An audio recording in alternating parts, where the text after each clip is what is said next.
ఇండియాలో UPI payments అలవాటైన తర్వాత పాకెట్లో క్యాష్ మెయింటైన్ చేయడం అనేది దాదాపుగా తగ్గిపోయింది. టిఫిన్ చేసినా, కూరగాయలు తీసుకున్నా, బస్ టికెట్ కొన్నా ఇలా ఏం చేసినా Google pay, PhonePe, Paytm, UPI payments చేయడమే దాదాపు అందరికీ అలవాటైపోయింది. అందుకేనేమో ఇండియాలో యూపీఐ రికార్డు స్థాయిలో ట్రాన్సాక్షన్స్ జరుగుతున్నాయి. దేశంలో డిజిటల్ చెల్లింపులు మరోసారి కొత్త రికార్డు సృష్టించాయి. జూలై నెలలో యూపీఐ లావాదేవీలు రికార్డు స్థాయిలో నమోదయ్యాయి. మొత్తం లావాదేవీల విలువ 29,88,000 కోట్లకు చేరుకున్నాయి.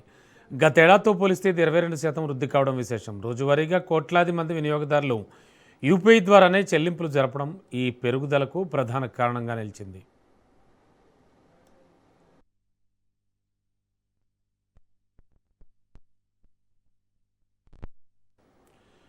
కామన్వెల్త్ గేమ్స్లో భారత క్రీడాకారులు పతకాల